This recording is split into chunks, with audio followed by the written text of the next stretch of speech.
नौकरी, मजबूरी या शौक, सीधी सादी सी रोली की शादी सिड से तय होती है। शादी के बाद तुम नौकरी करना चाहोगी? नहीं नहीं, बिल्कुल नहीं। वैसे मैं ये नहीं कहती कि नौकरी करना ठीक नहीं है, लेकिन पर्सनली मैं ये सोचती हूँ कि मैं गृहिणी बनूंगी। हाँ हाँ, क्यों नहीं। गृहिणी बनना भी आसान नहीं है। एक सफल परिवार चलाना किसी देश को चलाने जितना ही कठिन है। रोली को सिड का साथ और बात दोनों अच्छी लगती है, और फिर वो दिन भी आ जाता है जब दोनों की शादी हो जाती है। शादी के बाद ये क्या, सारा दिन किचन कपड़े और चार दीवारों के आगे पीछे घूमती रहती है। जा बाहर निकल कर देख, कितनी स्मार्ट लगती हैं वो औरतें जो नौकरी करती है। हाँ, अच्छी तो लगती है सासू माँ, लेकिन मैं नौकरी नहीं कर सकती। मेरा मन घर के कामों में ही लगता है। अरे मेरी बेटी तो कमाती है, अपने को फिट भी रखती है और सास को भी खूब शॉपिंग करवाती है। अच्छी बात है ना सासू माँ। मैं तो जो है उसी में संतोष मान लेती हूँ। बरकत होनी होगी तो इसी में भी हो जाएगी। ये बोलकर रोली चली जाती है। एक दिन सास की सहेली घर आती है, जहाँ रोली उन्हें चाय के साथ कई तरह के पकवान बनाकर खिलाती है। अरे वाह, तेरी बहू तो बहुत गुणी है। कितना सब बनाकर ले आई। मेरी वाली तो ऑफिस से आकर 2 रोटी ही सेक दे तो समझो एहसान कर दिया। अरे ऐसा ना बोल। तेरे घर में 2 कार, 4 मंजिला मकान, और तेरे लिए जो वो अपने पैसे से साड़ी लाती है वो भी तो कितनी कीमती होती है।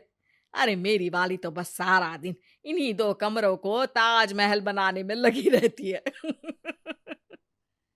सहेली चली जाती है। कुछ समय बाद रोली को एक सुंदर सी बेटी होती है। अरे क्या सारा दिन उस बच्चे में लगी रहती है। माँ, मुझे ना 1 मिनट भी छोड़ने का मन नहीं करता। देखिए ना, कितनी प्यारी है। मैं ना इस हर पल को एंजॉय करना चाहती हूँ।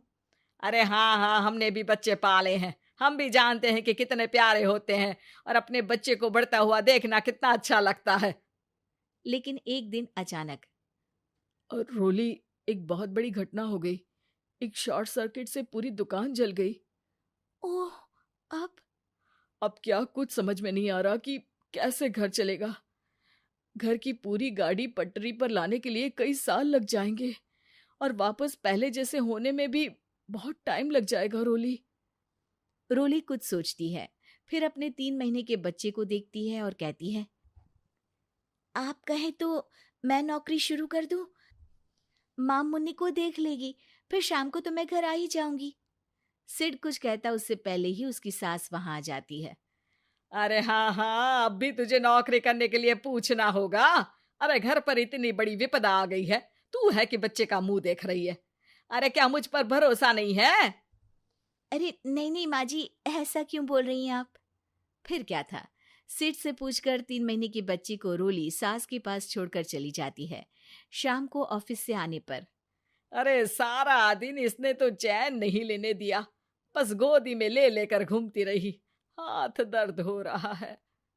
बहू को बहुत गिल्ट फील होता है, लेकिन जब वो घर की हालत देखती है तो चुप रह जाती है। ऑफिस में सहेली कहती है, अरे रोली, तेरी तो बच्ची छोटी है ना, कैसे मैनेज करती है? कैसे मतलब? घर पर रहती है वो अपनी दादी के साथ। ओ यार, कितनी अच्छी है तेरी सास। मेरी सास को जब पता चला कि मैं नौकरी ज्वाइन करने की सोच रही हूँ, वो तो सीधे अमेरिका चली गई मेरी ननद के पास। अच्छा, फिर तू कैसे मैनेज करती है? अरे मैंने तो फुल टाइम मेड रख ली है। ओहो, वो तो बड़ी महंगी होगी ना? हाँ यार, लेकिन कमाई भी तो हो रही है ना। यार, मैं तो कभी अपना बच्चा इनके मम्मी पापा के पास ना छोड़ू। प्यार दुलार में खराब कर देते हैं ये दादा दादी बच्चे को। नहीं नहीं, मुझे अपनी सास पर पूरा विश्वास है।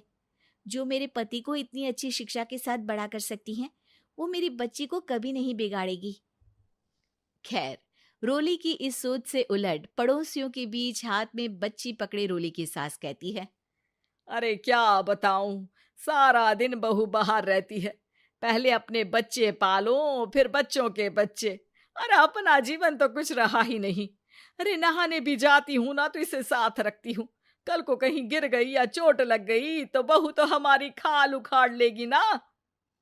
अरे ऐसा भी क्या डरना बहू से, नौकरी थोड़ी की है उसकी।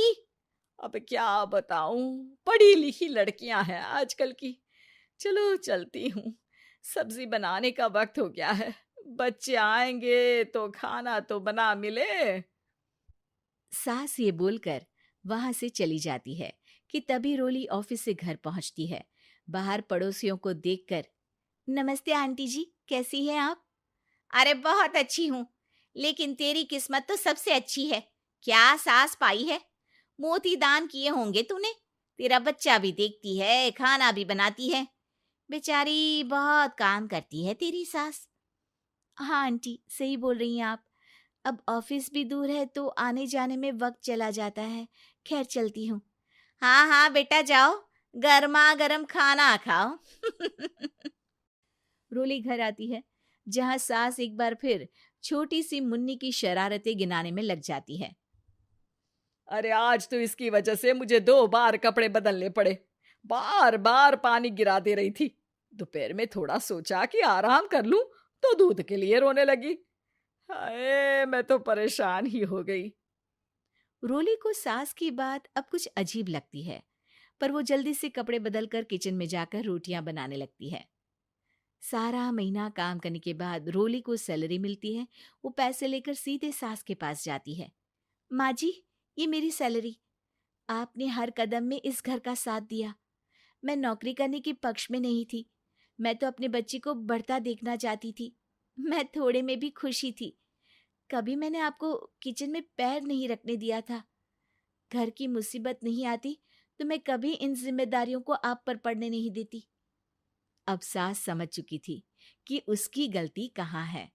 हाथ में पैसे देखकर कहती है, मैं पढ़ी लिखी नहीं थी तो पति ने भी कभी पैसे हाथ में नहीं रखे। बेटे ने भी गल्ला संभाला, लेकिन तूने मुझे समझा। ये मेरा सम्मान है कि एक बहू होकर तूने पूरी सैलरी मेरे हाथ में रखी बेटा।